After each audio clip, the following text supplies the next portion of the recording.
Okay, we're back. We're talking about Buyers 101. Our first session was an overview. Our second session was our first look at business training. Our third session was a first look at lead generation.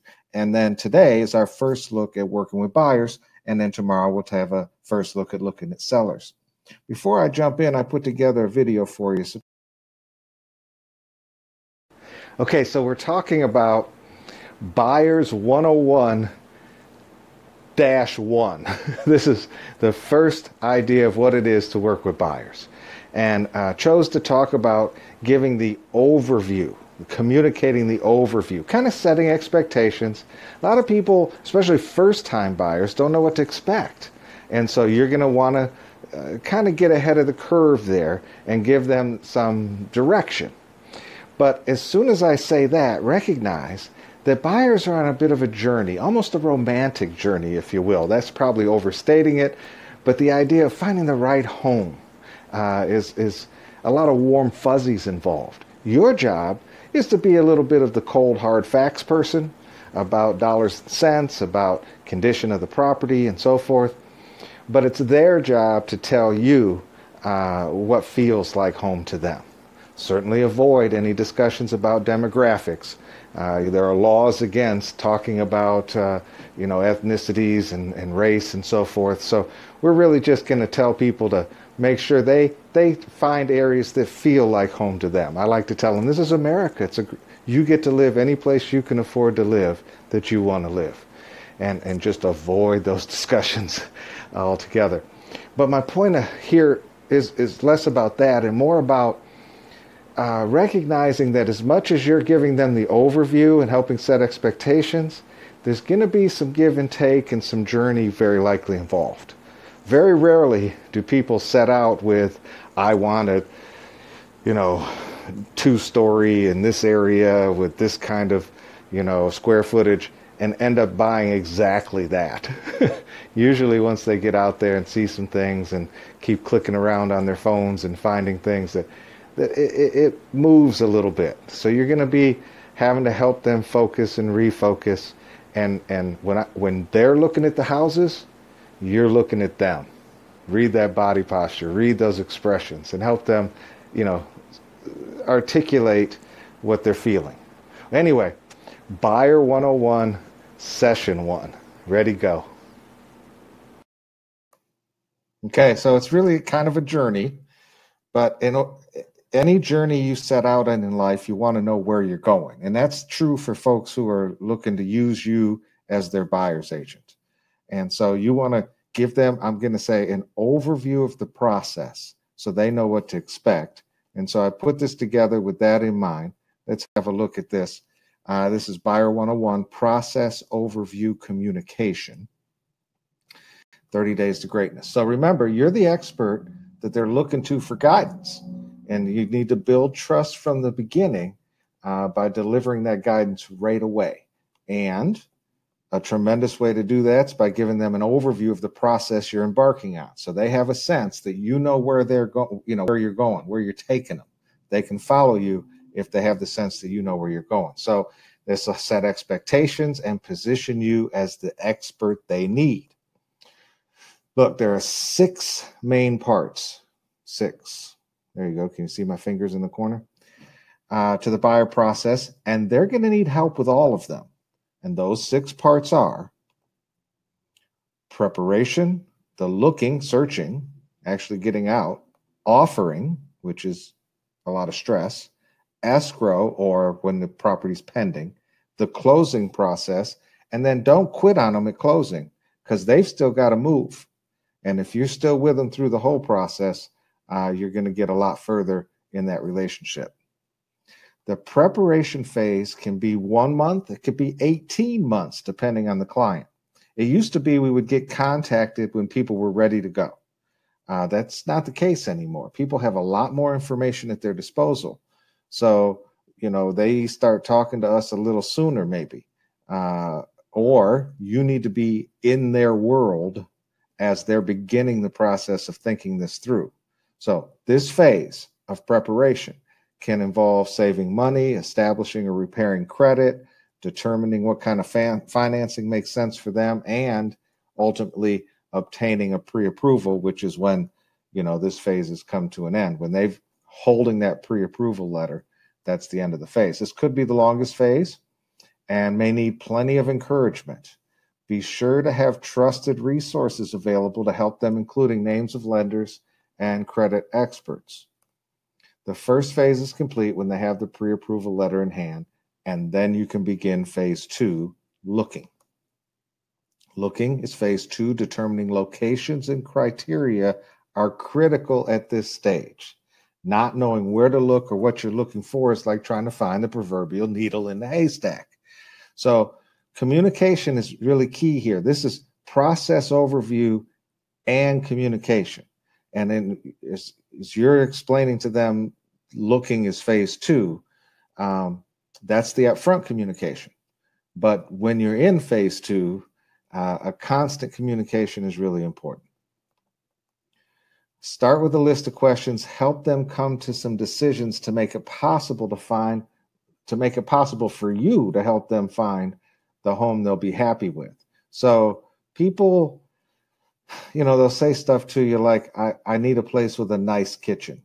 Well, nice is not very descriptive, right? I mean, nice to you and nice to me could be two different things. And so it's really great to start with a list of questions that are going to help them. And here's a little pro tip for you. They will have been looking like mad already on their phones and computers. You'll need to get ahead of the curve by getting them focused and receiving from you. If you're following them, it will go badly. They are not experts, but it's important to them. So they're going to be working, frankly, sitting at their desk at work when they should be working. They'll be looking at their phone, or when they get home after dinner, they're going to fire up their little app and they're going to start looking at stuff. And if you're always chasing them, it will go badly. So you've got to get them focused on what they're looking for and start feeding them the things that meet their criteria. Once they're looking together at homes, you need to be looking at them. That is to say, when they're looking at the house, you're looking at them. Their initial plan will likely evolve, and you need to be ready for it and help them refocus as they go. So you could show them exactly what they asked to see, and then when they see it, they don't like it. Or you show them what you think they're interested in, but suddenly they're talking to you about different things altogether. So you need to be looking at them so you can understand what's really going on with them. When you found a home to offer on, now you're getting into that third phase. They need to know you understand their situation and have a plan to help them land the home they now want. So it's a pretty competitive market. If you've been out there, and so actually getting an offer accepted and getting under contract and getting what they want is pretty challenging. They'll see the house that they want, they've been looking for, and then they'll say, well, offering asking prices for suckers, you never do that. Well, it depends on the situation. You often do that. In fact, you often can be forced to offer more than asking price in certain situations, right? And so, but the point is, they need to know you have a strategy, you understand the market, you can show them some data and help them understand that you're the expert that knows how to get them what they want. So your goal is to get them what they need first, what they want second, and do it within their financial means, which means you need to have had some pretty, intimate conversations about their financial means, really, what they really need and what they really want and what they really can and can't do. It's an important level of trust there. In a seller's market, it may be that you have competition for the home they want. Ways to get your offer accepted over the competition need to be explained. Sometimes they will not understand and lose a house or two before they're ready to believe you. And that's frustrating as all get out when they say, oh, well, this is the house. And then you explain what it's going to take in a competitive market, whether you're going over ask or you're guaranteeing some even a little bit of cash over the appraised value if necessary, or you're shortening an inspection period. I never, ever suggest that you don't have an inspection period, or you're raising the earnest money deposit, or you're doing all sorts of things to try to be the competitor, the top offer. And sometimes they don't really understand and they don't believe you. And then they lose a house or two. And then the rest of the time you're looking, it's never as good as the one they didn't get. Well, that's why it's important to really establish yourself as the expert in the process and the methodology early, so that when you get to this stage, they believe you when you tell them. So don't fret, though. Communicate. And nobody likes "I told you so," but come up with some creative ways to let them know. That's why I said to you we needed to do X and Y in order to get our offer accepted, because we didn't and someone else did, and now you didn't get the house you wanted. That's pretty much "I told you so," but it's phrased in a way that's not "I told you so." Remember that this is a huge deal to them. It is their money and their home we're dealing with, okay? There just isn't much more important than these two things. Well, there are, your health and so forth, but these are big deals. And so they want to be understood, they want to be listened to, but they also want someone who can give them solid advice. Don't be weak and wimpy with them. Tell them what really is the deal. When the offer's crafted and presented, there'll be a waiting period best described as pins and needles. It is stressful.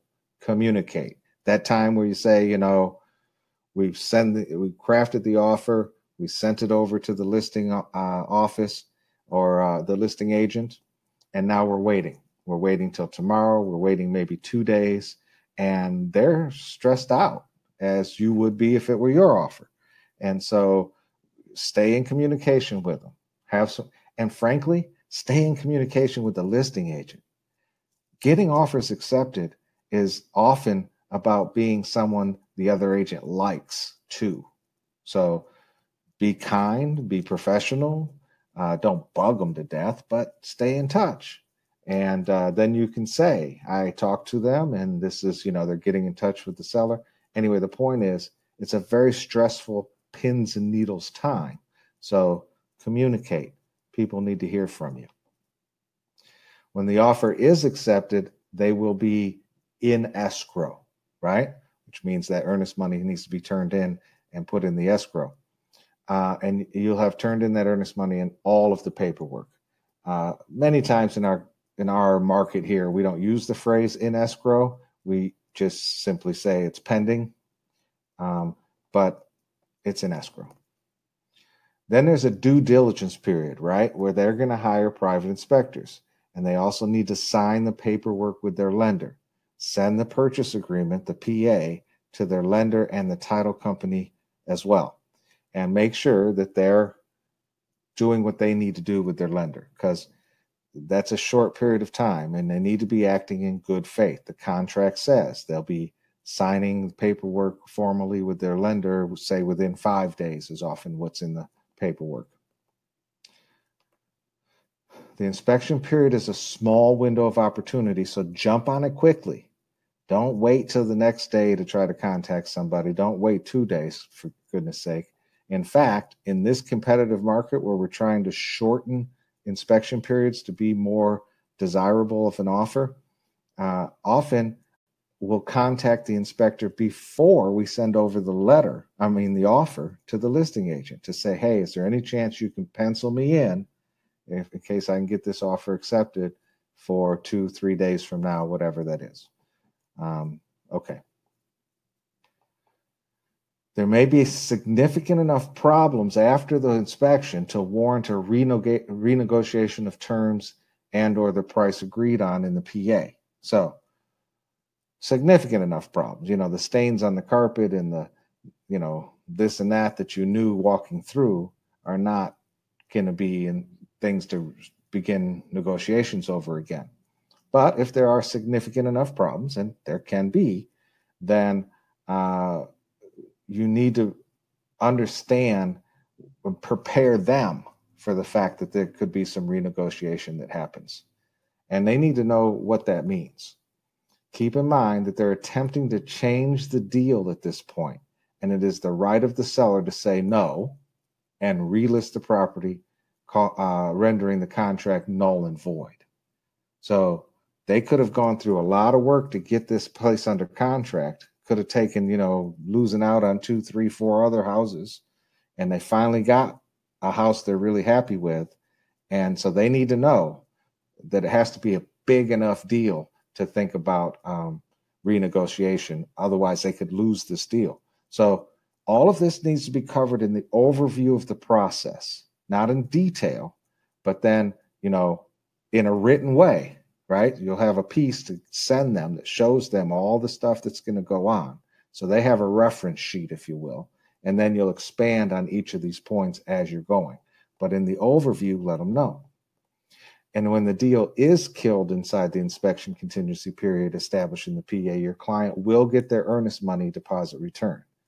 But they're without a house again, because we're setting out to help people get a house that they need and want and fits their criteria. And we don't want to lose the forest for the trees here, right? Where we're trying to win every battle and lose the war. The point here is to get them a house they're going to be happy with. So again, the communication is important. When the inspection period is finished, the lender will order the appraisal. There's a cost to the buyer for the appraisal, so they wait until the inspection period is passed to be sure if the deal's going forward after the inspection, right? Makes sense? The inspection costs money, the appraisal costs money. So it's important that the inspection went well before they order the appraisal. Appraisal can take, a week or 10 days to get it back. So again, there's some pins and needles, but they don't need to be sitting still at this point. They need to, be interacting with their lender, because meanwhile, the lender will be asking the buyer for more information. Make sure they're responding in a timely manner, because these mortgage processes can take, 30, 40 days sometimes. And if their lender asks them for something and they take a couple days to get it back, well, we've got a deadline on this contract that we need to close on this house by. So they need to be very responsive to their lender. Keep in mind, if you and I don't get paid until everyone has done their job, the lender, the title company, the insurance company, both sets of agents, probably a second title company nowadays. There's usually more than one involved. And ultimately, the buyer has to be doing their job.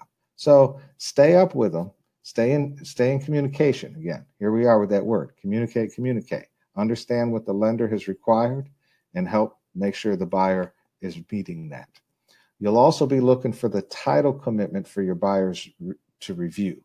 Make sure it's passed on to them as soon as it's received. Hopefully the title company sends it to them directly.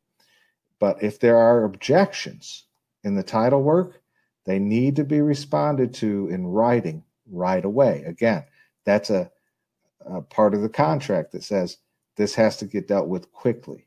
And so this is part of the overview discussion with your buyer, that this will be happening while they are pending or in escrow. The close by date will be approaching. That date was established in the PA and a deadline you do not want to miss. The buyer also have to acquire homeowners insurance. Make sure they have referrals for that as well. When the closing is approaching, your client will get that beautiful phrase, clear to close, from their lender. Then you can arrange a closing time with the buyer, seller, and title company. And then the lender will know we're clear to close. When is that scheduled for? Because the lender will have some more things they need to do even at that point. The buyer will receive a closing disclosure from the lender and has, by law, a 3-day period still to kill the deal. If they look at the closing disclosure and simply say, no, this is unacceptable, they can still kill this deal. However, they will not be able to receive their earnest money deposit back as their inspection period is long past. So make sure they understand. They'll also have their final walkthrough before closing. Make sure you do it the night before, the day of closing. You're just checking to make sure no major problems have occurred. Appliances are still there, no tree has fallen on the property, no fires have occurred. God forbid something tragic has happened. Even something simple like, a kid's baseball went through a window. I mean, you need to know what's happened so that the property's in basically the same condition you saw it in. Now, during the walkthrough, you'll see that where the chest of drawers was against the wall and they've moved it out, it's dirty back behind there a little bit maybe. Okay, well, no, we're not looking for reasons not to close. We're just making sure that our client's best interest is being protected. I'll tell you a story. One time during the height of the foreclosure process here in Michigan, I had a client ready to close on a foreclosure and we did the walkthrough the day of closing. We went over to check on the property. And this is a true story, right hand, swear to God. The garage was no longer there. Well, technically that's not true. The garage was there. It just had been completely deconstructed and was sitting inside of a huge dumpster on the driveway. They offered on a house that had a garage standing. Well, apparently the city had condemned that garage unbeknownst to the buyer. Foreclosure was a tough time to get all the information. And so when we got there, the city had knocked down the garage and had it sitting in a dumpster waiting for the dumpster to get picked up, and we didn't have a garage anymore. So we, contacted the seller and said, hey, we're not buying this house under the same terms. It has no garage. We ended up renegotiating the terms and closing on the house, but it's kind of important to do the walkthrough, all right? Do not skip the walkthrough. Okay. So the day of closing, they need to see your smiling face. Hi. And you're the happy person. They're still having pins and needles and stressful. Bring a gift, make it wrapped in colorful paper, and take those smiling pictures with the keys in hand, and bring a sold sign prop where they can hold it up, and take advantage of this for your marketing. But also it lets them feel the excitement of closing day. But also know that they're not done. They just finished phase 5 when they close. They're still starting phase 6. Now, hopefully they've been working on phase 6 for a while now, because phase 6 is moving. So they've been packing, they've arranged maybe a moving truck, some company, maybe a couple of friends if they're, young people and don't have professional movers. But it's a stressful, busy time. There's nothing, all of us have moved, and it's work, it's hard work. So ordering some pizza for them for that moving day, or their favorite carryout, will be much appreciated. Now is the time to start the continued client relationship phase for you, because that continued client relationship is a really, really, really important thing to your business. Well, that's what I wanted to tell you about the overview. There are some materials. Hang on the materials. I'm going to show you another quick video that I just wanted to show you, and then we'll talk about your homework. Hang on. This is a little bit about that moving target nature of this, helping people buy a home. Okay.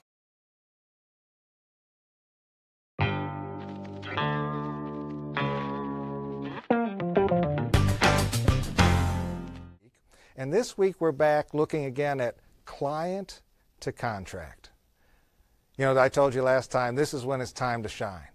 And today I want to talk to you about client to contract, in particular with buyers. All real estate transactions are similar in this one way. You need to know their why. If you're going to be a real estate professional, you need to understand the motivation, because it's the key to winning in the client to contract section. I recently helped a soon-to-be married couple buy their first home together. It was a second marriage for both, and she was the pre-approved buyer coming from a lender referral. Yes, you should get referrals from lenders, not just give them. She opened with It has to be such and such schools. Her young son was enrolled in that school district, but that district is pricey in this area, and the square footage she could purchase there just wasn't what she wanted. So she sent me a for sale by owner listing from Zillow, your favorite and mine, in a different school district, and we got it done for her. But the real talk truth of it was that the new husband had lived in a much bigger home with his first wife, and she didn't want to be the one that made him downsize so much. But that's hard to talk about with a new client. How do you get to that? Well, it has to be discovered as you go along. The real talk truth wasn't where we started. I'm not sure she even really understood what was driving her right up to the end of that purchase. But it's about being great at helping people discover their motivation as you travel with them, because they often don't really know what it is either. It's not easy, but it's better. But the better you are at it, the easier your job becomes. So have the habit of asking the next question. The buyer says they want a big backyard. You ask, what's important about a big backyard? Well, I like to garden, they might say. But don't stop yet. That's awesome. What's important about gardening to you? Well, my grandfather taught me to garden when I was a child, and it was some of the happiest times of my life. My daughter has a 3-year-old and is expecting their second child this spring, and I want to have the 3-year-old outside with me while she has to tend to the newborn. Now, when that's the answer, you're getting somewhere. Now you're understanding the depth of their motivation. Not only will you help them faster, you'll help them better. And stay in touch with them, send them a note about gardening, and you'll get their referrals for years.